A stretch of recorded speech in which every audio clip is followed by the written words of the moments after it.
Bueno, pues vamos a continuar con el estudio de Zacarías. Pues nos encontramos en esta escena espantosa.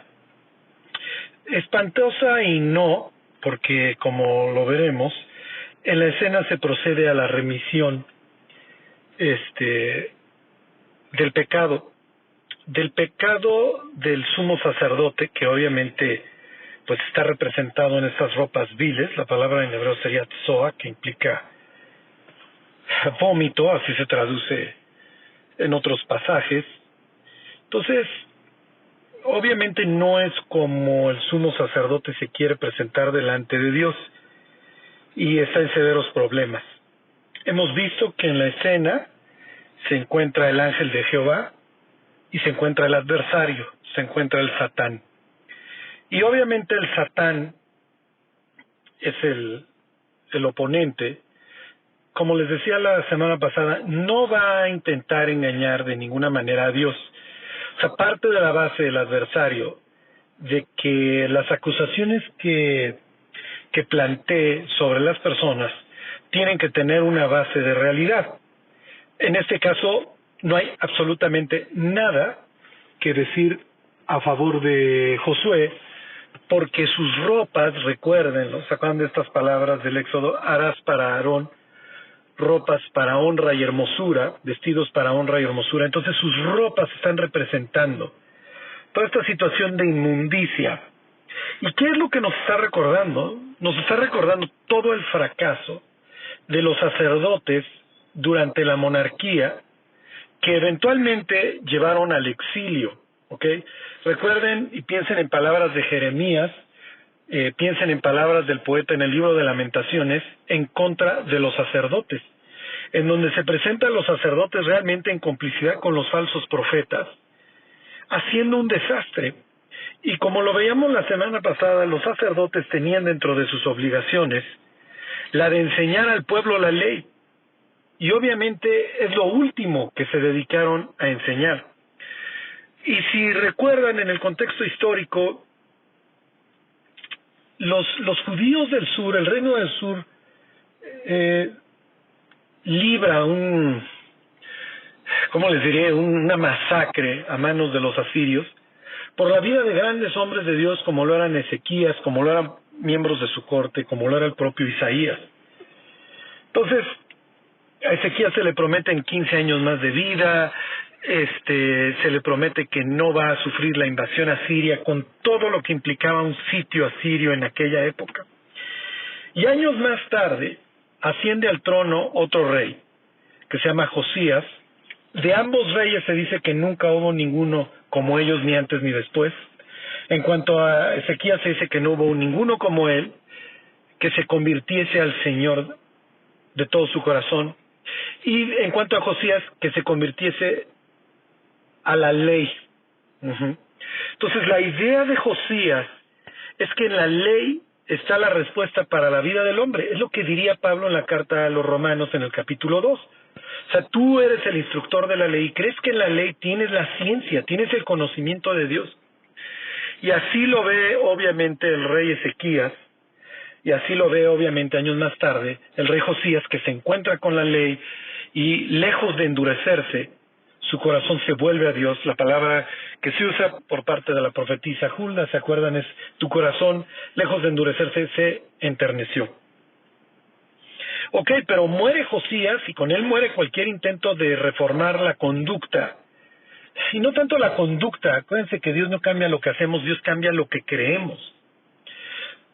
Nos encontramos frente a un Israel, y bueno, concretamente frente a un Judá, que tiene unas autoridades espirituales nefastas. Entonces, todo esto está pesando. La apostasía, el posterior exilio, luego la cautividad en Babilonia, y ahora un regreso, más la hostilidad de los pueblos que no les permiten reconstruir el templo. Todo esto está pesando sobre las espaldas y los hombros de Josué, el sumo sacerdote, que tiene, por así decirlo, muchos fantasmas. El diablo se dedica a recordarnos lo inútiles, lo fracasados, lo pecadores, lo putrefactos que somos. Y aquí, bueno, está en bandeja de plata. Por eso es que el propio capítulo 3, ahorita lo leemos, del libro de Zacarías, dice que el ángel de Jehová le dice a Satanás: Jehová te reprenda. Satanás, y le va a decir dos cosas. Número uno, que ha elegido a Jerusalén, te reprenda. ¿Qué es lo que está implicando? Que los dones y el llamamiento de Dios son irrevocables. Y en eso, por favor, mis queridos cristianos, eso es lo que nos levanta en las mañanas. ¿Se acuerdan? Las misericordias de Dios, dice el poeta en el libro de Lamentaciones, son nuevas cada mañana. Una vez que una persona queda perdonada por Dios, reconciliada con Él, se convierte en su hijo. Y aclararía a Juan para que no nos hagamos bolas, los cuales no son engendrados ni de voluntad de carne, ni de voluntad de varón, ni de sangre, sino de Dios. ¿Ok? Mas a todos los que le recibieron, a los que creen en su nombre, les dio la facultad, el privilegio, la potestad de ser hechos hijos de Dios, los cuales no son engendrados de sangre, ni de voluntad de carne, ni de voluntad de varón, sino de Dios. Entonces la salvación no se puede perder. Pero lo que se puede perder de una forma espantosa es la comunión con nuestro Creador, que finalmente es por lo que vivimos y en lo que nos gozamos y lo que nos motiva. Le pregunto a los cristianos, si no viniera el cielo, si no viniera más adelante un sitio perfecto, una relación perfecta con Dios en donde lo vamos a poder ver cara a cara, ¿para qué nos levantamos en las mañanas?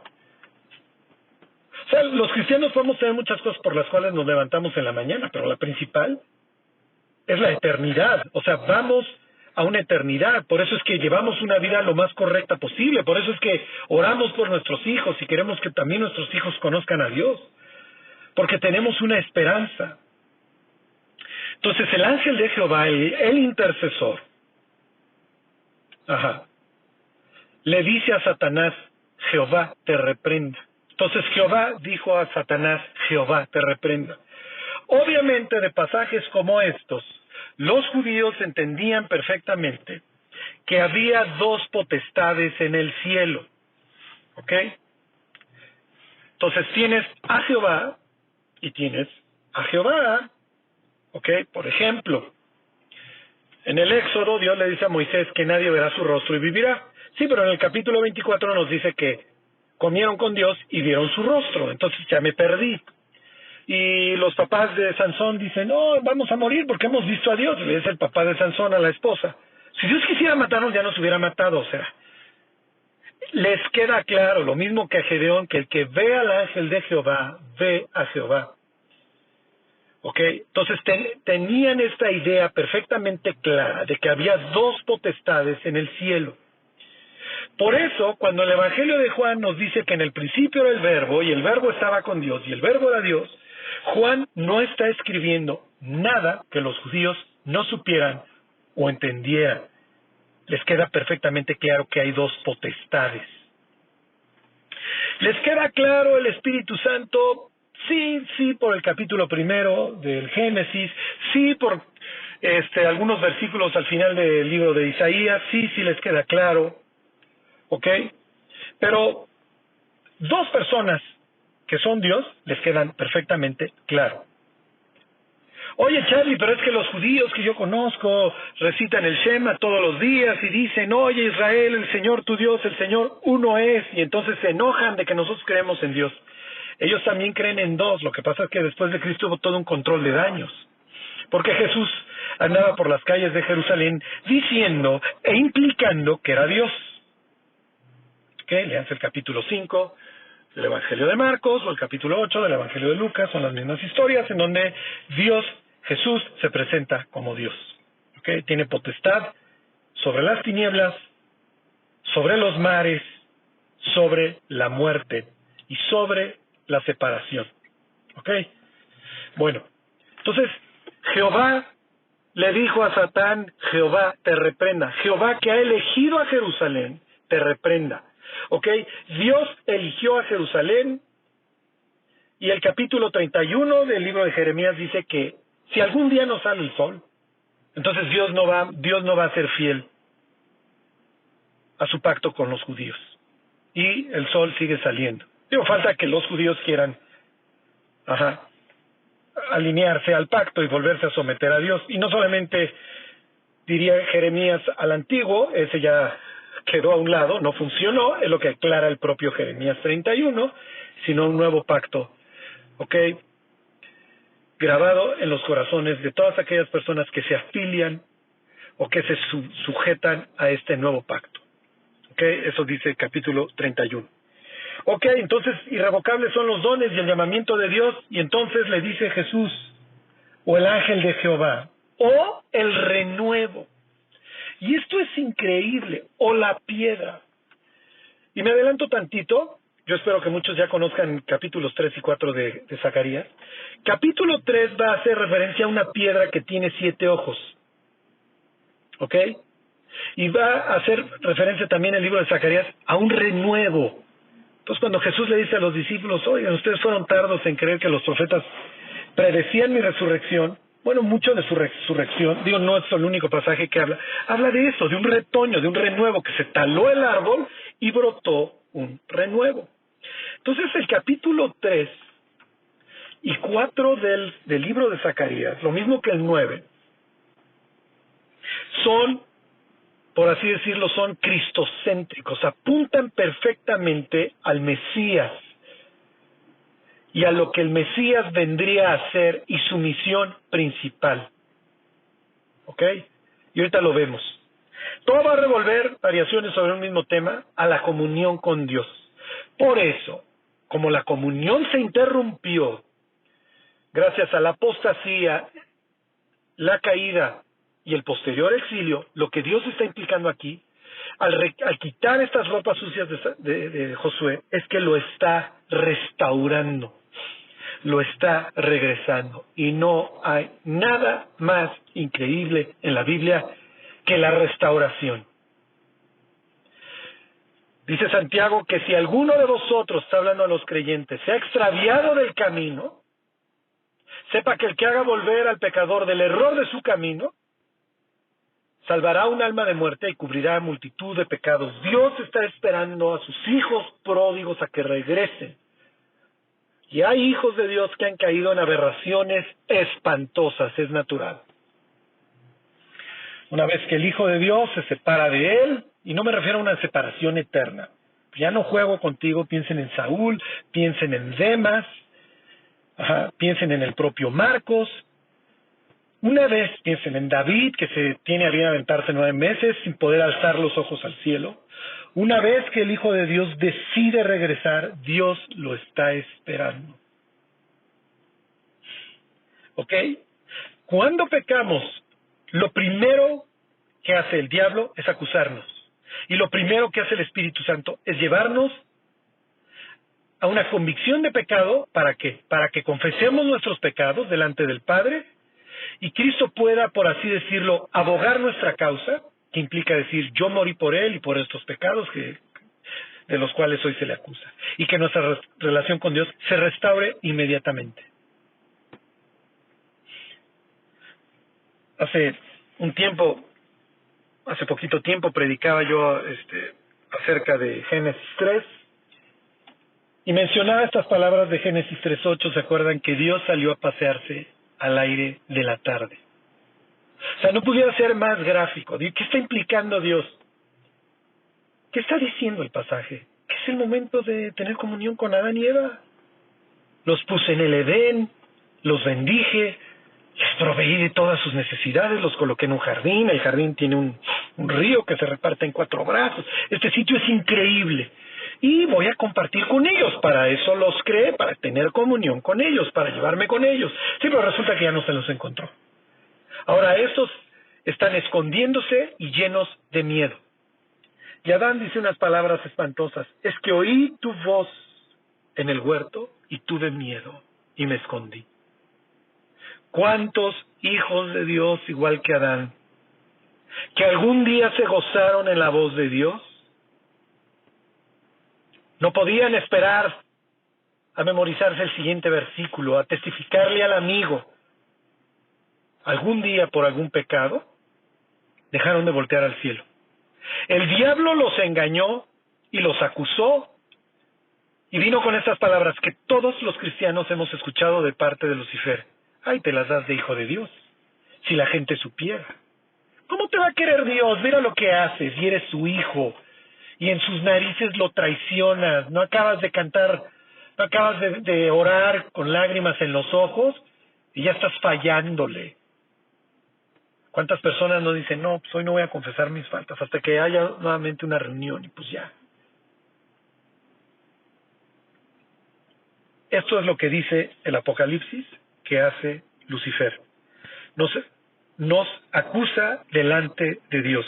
¿Por qué lo hace? Les pregunto por qué lo hace. Ojalá los pudiera ver y empezar con mis famosísimos incisos. Inciso A, porque lo disfruta. Inciso B, porque sabe que así nos tropieza. Inciso C, porque le gusta regodearse delante de Dios, diciéndole, mira tus hijos, mira tu creación por la que moriste, los que llevan tu imagen, mira cómo se comportan. Inciso D, todas las anteriores. Quisiera yo decir inciso E, es la primera vez que vengo, no entiendo nada, pero bueno, esa no la puedo decir ahorita. Pero bueno, la correcta sería todas las anteriores. El diablo se goza acusando a los hijos de Dios. Pero sabe que funciona para que los hijos de Dios se alejen de él. Les voy a leer, obviamente esto va a traer alabanzas en el cielo, ¿ok? Se los leo, es Apocalipsis 12:9. Y fue lanzado fuera el gran dragón, la serpiente antigua que se llama Diablo y Satanás. Juan es un maestro. O sea, si había alguna duda que el adversario en Job 1 y Zacarías 3 era Lucifer, bueno, aquí ya lo dice con todas sus letras, no se confundan. No es simplemente un ángel en el concilio divino que le tocó hoy ser el abogado o el procurador de justicia y que va a acusar legítimamente o no a Job, ¿ok? A Zacarías, no. El diablo es el adversario que abomina a los hijos de Dios y se dedica a acusarlos. Y lo relaciona y lo desenmascara y es la serpiente. Acuérdense, la palabra serpiente en el Génesis 3:1 se va a utilizar ahí como serpiente, pero más adelante en las prohibiciones como encantador. No consulten a los encantadores, es la misma palabra y bien sabe Lucifer que él es encantador. Entonces dice, y fue lanzado fuera el gran dragón, la serpiente antigua que se llama Diablo, en este caso no está hablando en hebreo, está en griego, diabolos, ¿ok? El acusador es exactamente lo mismo, y Satanás, ¿ok? Aquí está tomando ahora sí esta idea del adversario. Entonces tienes el acusador, el diabolos, el procurador, el cual engaña al mundo entero. Digo, nos queda claro que lo tiene total y perfectamente destruido y cada día más caótico. Y dice, fue arrojado a la tierra y sus ángeles fueron arrojados con él. Entonces oí una gran voz del cielo que decía, ahora ha venido la salvación, el poder y el reino de nuestro Dios y la autoridad de su Cristo, porque ha sido lanzado fuera el acusador de nuestros hermanos, el cual los acusaba delante de nuestro Dios día y noche. Ok, entonces, oye Juan, ¿de qué estás hablando? Pues Juan diría, pues lean Job, ok, lean Zacarías capítulo 3. Cada vez que pecamos, diría Juan, obviamente estaría hablando en primera persona plural, incluyéndose,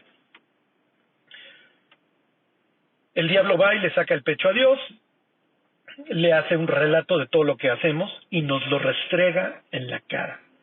Y nos dice lo podridos, y lo pecadores, traidores que somos. ¿Con qué idea? Y aquí es donde le damos o no la autoridad al diablo sobre nuestra vida. tantos cristianos que saben que están siendo acusados delante de Dios y que se dedican a escuchar la voz de este encantador. La palabra cuando dice astucia y en el Génesis también se puede traducir como artero. ¿Cuántos cristianos no escuchan la voz de esta criatura artera, mordaz, astuta, sabia, inteligente, como le quieran llamar, que tiene las palabras perfectas para recordarnos que delante de Dios no tenemos nada que hacer y que mejor nos vayamos? Y ahí es en donde nosotros tomamos una decisión. Me arrepiento y voy delante de Dios tal cual soy, entendiendo que efectivamente mi fracaso, y eso puede ser 18 veces o 30 veces al día, me arrepiento y enfrento mis pecados, mi vida y a Dios, o me justifico. O me justifico, cual Adán, es que la mujer que tú me diste, ella, cuando Dios le pregunta a Adán dónde está, obviamente no le está preguntando por una situación geográfica. Quiere que Adán salga de su escondite tal como es, sí, efectivamente desnudo. Es que oí tu voz en el huerto y me escondí porque supe que estaba desnudo. Bueno, la Biblia ya nos había dicho que Adán, terminando el capítulo 2 del Génesis, ya nos había dicho que Adán estaba desnudo. Entonces, ¿qué pasó a Adán? Estaba desnudo en el sentido de que no tenía nada que esconder. Pero ahora Adán está siendo acusado por su conciencia, obviamente por Lucifer, y se está dando cuenta de que ahora hay cosas que esconder. El creyente puede tomar la decisión de vivir intentándose esconder de Dios o tomar la decisión de enfrentar a Dios y sus pecados y salir de su escondite y pedirle perdón a Dios. No importa si vemos nuestros pecados como lo último, como esta vez ya crucé una frontera que el diablo siempre nos va a acusar. Pero siempre tendremos, como dice Primera de Juan, un abogado que abogue en nuestra causa. El abogado sabía que estábamos condenados a muerte. El abogado sabía perfectamente que la paga del pecado es muerte y que defender nuestra causa iba a implicar purgar nuestra deuda, consecuentemente morir. Entonces, ¿qué es lo que continúa diciendo el Apocalipsis ahí, capítulo 12? ¿Cómo vencemos esta situación? Dice, y ellos le han vencido por medio de la sangre del Cordero y de la palabra del testimonio de ellos, y menospreciaron sus vidas hasta la muerte. La forma de vencer al acusador es recordar que no hay nada que nos pueda separar del amor de Cristo. ¿Por qué? Porque Cristo nos purificó, no con un jabón, no con un shampoo, nos purificó con la propia sangre. Dios nos salvó con la sangre de su propio Hijo. Y pregunta Pablo ahí en el famoso capítulo 8 de la carta a los Romanos, ¿quién acusará a los hijos de Dios? ¡Hey! Cristo es el que murió. Ya, dice Hebreos 10, con una sola ofrenda, con la de su propio Hijo, hizo perfectos para siempre a los santificados. Hoy tenemos esta hermosa posibilidad de alzar nuestros ojos al cielo sin un viso de vergüenza. Hoy podemos decirnos bienaventurados porque veremos a Dios. Les pongo el ejemplo. Piensen en la vida de Pedro y en la vida de Judas. Los dos traicionan a Cristo la misma noche. Y de alguna forma los dos lo niegan. Y a veces pensamos, bueno, lo que hizo Judas fue peor. No, o sea, los dos lo niegan, ¿sí? Los judíos tenían sentencias o resoluciones que habían tomado y tenían un aprecio muy fuerte por el maestro de la Biblia, por lo que ellos llamarían el rabino.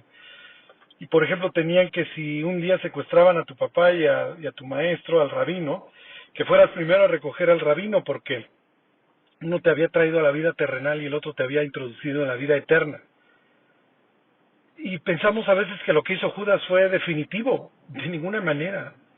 No hay un pecado más grande que la cruz. Entonces, ambos niegan a Cristo. Recuerdan ahí la última cena, Pedro está sentado en el sitio de menos honor. A los lados de Jesús, en los sitios de honor, están Judas precisamente y Juan. Y Jesús dice que uno lo traicionaría esa noche y Pedro empieza a preguntar desde lejos las señas que sí es él, porque obviamente sabe que el potencial para traicionar a Cristo está ahí. Y Jesús dice es el que remoja el pan. Acuérdense que están comiendo, hay pan sin levadura, lo están mojando en las hierbas amargas. Entonces están celebrando la Pascua, el Seder, la cena. Seder simplemente quiere decir orden, porque la cena llevaba un orden, están celebrando el Seder y Pedro, bueno, pues ya después de que Juan le dice que no es él, Jesús dice el que moja su pan en el plato conmigo, es como descansé. Entonces después de eso se envalentona y aunque todos estos te nieguen, yo no. Aunque todos estos te nieguen. No es cierto, Pedro, tú no eres mejor que nadie. Y Pedro lo va a aprender de forma, lo entendemos, amarga, porque es la palabra que se usa ahí en los evangelios. ¿Sí? Pedro lloró amargamente. Y entonces cuando viene el momento, la aprehensión de Jesús, y luego ahí en el patio de Caifás, ¿se acuerdan? Oye, ¿tú estabas con él? No, yo no estaba con él. ¿Tú estabas con él? No, yo ni lo conozco, tú estabas con él, y empezó a maldecir. Y antes de que el gallo cantara 2 veces, Pedro ya había negado a Jesús 3 veces. Entonces, por el otro lado, tienes a un Judas que se da cuenta cuando empiezan a pasar las horas que a Cristo finalmente lo van a matar. Tal vez en la mente de Judas es, oye, Cristo, ¿por qué no actúas? ¿No ves la bota romana sobre nosotros? Tienes la capacidad para levantar muertos, para alimentar miles de personas. Esto tácticamente, para efectos de una guerra, es bastante útil. Entonces voy a precipitar las cosas y Jesús definitivamente va a actuar cuando esté a punto de morir. Finalmente Judas se da cuenta de que ha entregado sangre inocente. Y uno va a enfrentar a los hombres. El otro va a enfrentar a Dios. Judas queda como la viva imagen de alguien que no enfrenta a Dios, sino que hace su confesión delante de los hombres. Y de parte de los hombres jamás encuentra el perdón que tanto necesita y que tanto anhela. Allá tú. Es la respuesta que va a escuchar de los líderes religiosos. Piénsenlo. Pedro, por el otro lado, 3 veces se tendrá que enfrentar a Dios. Pedro, ¿me amas? Tú sabes que te amo, Señor. Pedro, ¿me amas más que estos? Uy. Jesús está haciendo referencia a esa noche. Porque, pues aunque todos estos te nieguen, ¿no? Tú sabes que sí, Señor. Pedro, ¿me amas? Tú sabes todas las cosas. Pedro para estos momentos entiende que Jesús es Dios. Que Jesús no solamente tiene dominio sobre la braveza del mar, sino sobre la muerte. Jesús ha resucitado. Efectivamente era el Hijo del Dios Altísimo. Y Pedro está siendo restaurado. Apacienta mis ovejas. Apacienta mis corderos. Apacienta mis ovejas. Y cuando damos vueltas a las páginas en el Nuevo Testamento nos encontramos con un Pedro total y perfectamente transformado. Jesús lo había restaurado. Cuando pecamos, lo que el Espíritu Santo hace es convencernos de lo que hicimos para llevarnos a los pies de Dios tal como lo hizo Cristo con Pedro. Por el otro lado, el diablo lo que quiere que hagamos es que tomemos nuestra vida en nuestras manos nos llenemos de orgullo como Judas y lejos de enfrentar a Dios busquemos cualquier otra opción. En el caso de Judas, lejos de buscar la restauración, su orgullo lo consumió y prefirió suicidarse antes que enfrentar a Dios. Casi pensando, ¿cómo yo, el gran Judas Iscariote, fui a fallar? Y nos queda claro dónde pasó Judas su eternidad. El ser humano tiene de dos cuando escucha la voz del diablo. O enfrenta a Dios o se llena de orgullo y se aleja de él. Es lo que hizo Judas. Años más tarde Pablo le enseñaría a los corintios, ahí en 2 de Corintios, que hay arrepentimiento que produce vida y arrepentimiento que produce muerte. Judas, la viva imagen de un arrepentimiento que produce muerte, de cómo es posible que yo haya fallado, y que obviamente viene cuando las consecuencias nos alcanzan, o cuando nos sorprenden, cuando nos cachan, lo que sea. Y el arrepentimiento que produce vida, que es el producido por Dios, y que produce celo, vindicación, ardiente afecto, todas estas cosas que menciona Pablo. Restauración. Piensen en Marcos. Marcos sale de misionero con Pablo y con Bernabé, y van a Chipre, y esto de los chipriotas, y Sergio Paulo, y un mago, no, esto está demasiado extraño. Luego llegan a Perge, camino a Antioquía de Pisidia, que era una especie así como de pequeña Roma, y llegar a Perge y ver las ninfas y todo el mundo helénico, el mundo griego repugnante, a un levita como Marcos, por favor, o sea, esto no es para mí.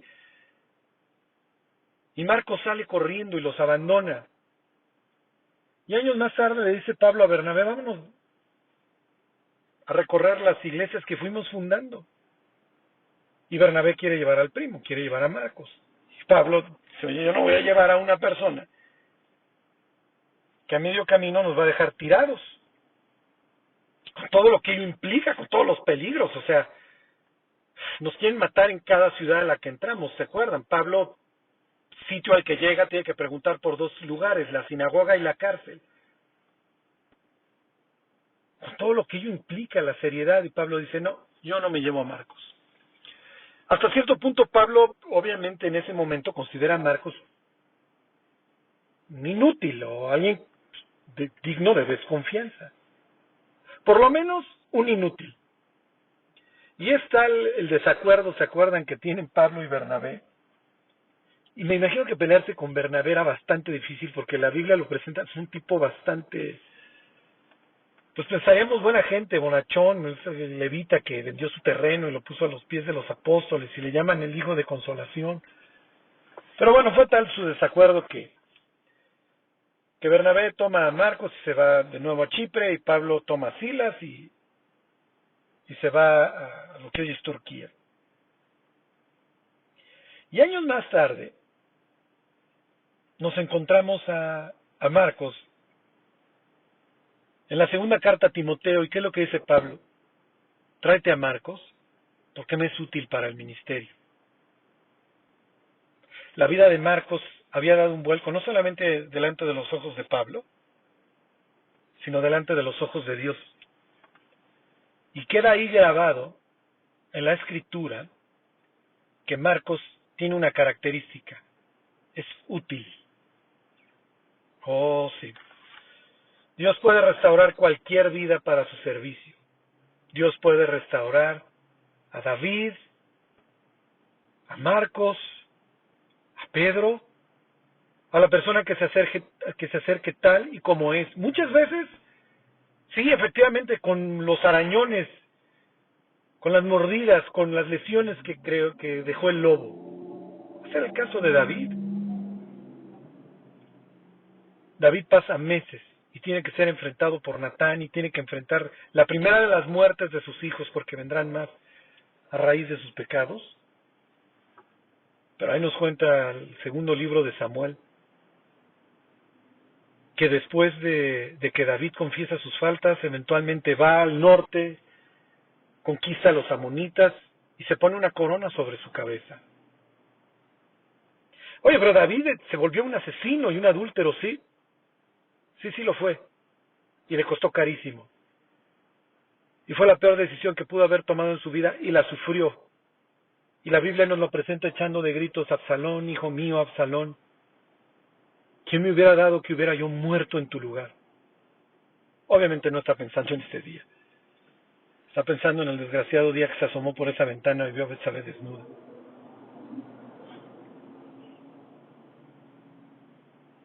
Pero David escribe ahí en el Salmo 32 que mientras cayó, mientras estuvo lejos de Dios, mientras esta comunión no se restauró, dice, se volvió mi verdor en sequedades de verano.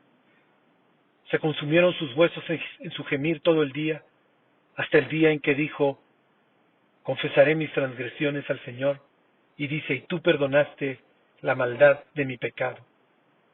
Por eso orará a ti todo santo en el tiempo en que pueda ser hallado. Ciertamente en la inundación de muchas aguas no llegarán estas a él. Así que Dios está restaurando a los judíos. Está restaurando el sacerdocio, si hay una institución mal vista, sucia, podrida, corrupta. Había sido el sacerdocio de los judíos en toda esta época, desde la muerte de Josías en adelante. Pero ahora Josué, puedes volverte a poner tu ropa, tu turbante, la diadema que dice dedicado al Señor. Puedes ponerte tu pectoral con tus 12 piedras y puedes hacer tus 2 sombreras que tienen grabaduras, que tienen grabados los nombres de los 12 hijos de Israel.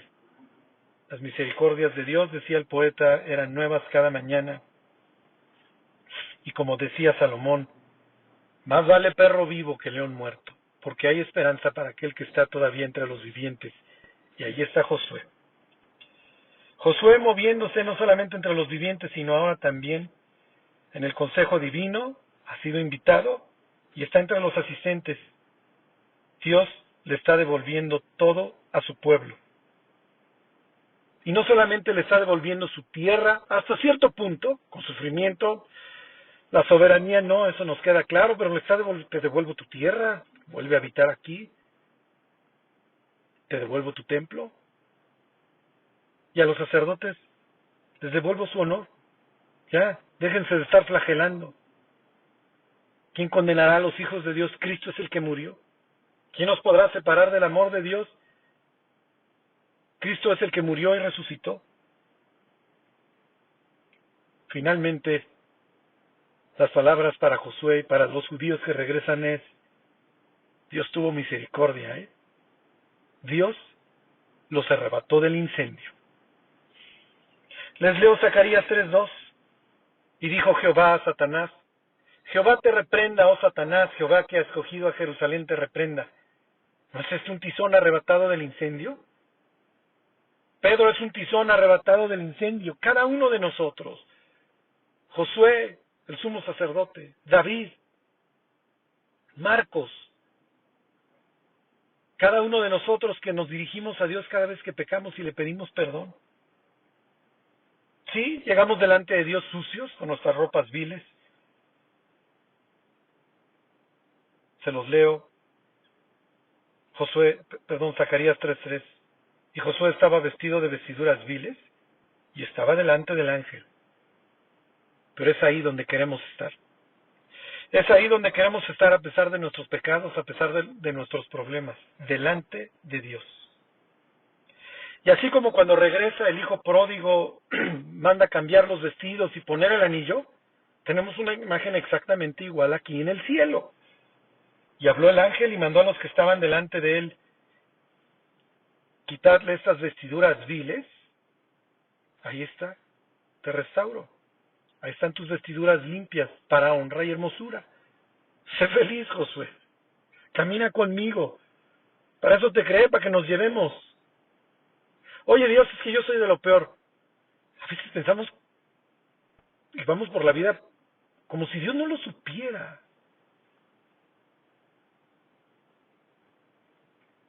Y dice, después dijo: pongan mitra limpia sobre su cabeza. Y pusieron una mitra limpia sobre su cabeza y le vistieron las ropas, y el ángel de Jehová estaba en pie. Y el ángel de Jehová amonestó a Josué diciendo: ok, esta es la idea. ya no la riegues, ya no te pongas en situación. Es lo que diría Pablo en el capítulo 6 de la carta a los Romanos. Así como presentamos nuestros miembros como instrumentos de iniquidad, ahora vamos a presentarnos como vivos entre los muertos y nuestros miembros como instrumentos de justicia. Si antes usaba yo mis ojos para estarme metiendo cualquier cantidad de porquerías, bueno, ahora los voy a usar para leer la Biblia. Si antes usaba mi boca para maldecir, ahora la voy a usar para hablar de Cristo. Si antes usaba mis miembros para lo que ustedes quieran, para fornicar, para dañar al de al lado, para agarrar a golpes, bueno, ahora los voy a usar para abrazar a mi mujer, para abrazar a mis hijos. ¿Ok? Está delante de ti la tierra prometida nuevamente, Josué. Solo cuida de guardar los mandamientos, fueron las palabras para Josué. Nunca, jamás se apartará de tu boca este libro de la ley. Solo cuida de guardar las palabras, solo esfuérzate y sé valiente para guardar las palabras de este libro, los mandamientos de Moisés. Le dice David antes de partir a Salomón, solamente esfuérzate y sé hombre. Y cuida de guardar los testimonios, los preceptos, la ley de Dios. Si lo haces, vas a obtener bendición. En palabras de Josué, entonces harás prosperar tu camino y todo te saldrá bien. Fíjense la promesa a Josué, el sumo sacerdote. Le dice, versículo 7, le dice Dios, si anduvieres por mis caminos y si guardares mi ordenanza, también tú gobernarás mi casa, también guardarás mis atrios, y entre estos que están aquí te daré lugar. Para estos momentos, a través del estudio de Apocalipsis, hemos aprendido mucho acerca del consejo divino, ¿se acuerdan? Ahí va Micaías y se presenta y está viendo toda esta escena. Ahí va Juan, en capítulos 4 y 5 del Apocalipsis. Ahí están estas palabras de Jeremías 23, en donde dice que si los profetas hubieran estado en su consejo, en su secreto, la palabra es Sod, hubieran hecho oír las palabras de Dios al pueblo y el pueblo se hubiera vuelto de sus malos caminos. Y aquí, el honor, el privilegio. Si tú andas por mis caminos y guardas mi ordenanza, te voy a dar este sitio de honor. Tú vas a guardar mis atrios y entre estos que están aquí te voy a dar lugar. Y luego le dice, escucha pues ahora, Josué, sumo sacerdote, tú y tus amigos, ¿ok? La palabra sería tus asociados, tus compañeros, ¿ok? Que se sientan delante de ti, porque son varones simbólicos, ¿ok? O sea, tú y el resto del sacerdocio son varones simbólicos, tienen peso, su vida es un milagro. La traducción pudiera ser también prenda, son una muestra hacia alrededor, hacia las gentes que los rodean. Entonces cuiden sus vidas. Esto es como Isaías diciendo, yo y los hijos que Dios me dio somos un presagio en los nombres que les puse. Ahí viene el sitio, ahí viene el asedio. ¿Se acuerdan? Yo espero que esté empezando sobre nosotros estas palabras. Que recordemos que somos para el mundo la sal de la tierra, la luz. Muchas personas van a considerar volverse a Dios por nuestra vida. O muchas personas van a blasfemar el nombre de Dios por nuestra vida. Y esta vez hagan de cuenta que efectivamente le está diciendo Dios a Josué, sí, o sea, sobre ti pesan muchas cosas, Josué. No te preocupes, yo cambié tus ropas. Que te pongan tu turbante, ¿te acuerdas? Encima que vuelvan a poner esa diadema que dice santidad al Señor, dedicado a Dios. Y recuerda que tú eres un presagio, que tú eres una especie de prenda. Recuerda que el mundo te está viendo. Y si tú decides vivir para Dios, tu vida valdrá la pena. Como le dijo David a Goliat. Y sabrá el mundo que hay Dios en Israel. Seguramente la vida de Josué el sumo sacerdote jamás volvió a ser la misma después de esto. Como tampoco fue la misma la vida de Pablo después de haber ascendido al tercer cielo. Nuestra vida nunca es la misma cuando vamos reconociendo nuestras faltas delante de Dios y le pedimos que nos restaure, que ensanche el sitio de nuestra tienda, pidiéndole que nos bendiga y que nos permita ser una muestra al mundo de su poder, que mandemos este mensaje de que somos efectivamente y a veces literalmente arrebatados de un incendio para poderle servir. Por eso nos levantamos en las mañanas. Por eso tenemos esperanza, porque sabemos que Dios nos amó y nos lavó de nuestros pecados con su sangre. Y porque partimos de la base que algún día podremos ver a Dios cara a cara. Y como dice Apocalipsis 21, el que venciere heredará todas las cosas. Yo seré su Dios y él será mi hijo. Y así como el sacerdote traía esta diadema, la Biblia dice que tendremos el nombre de Dios en nuestra frente. Que Dios los bendiga.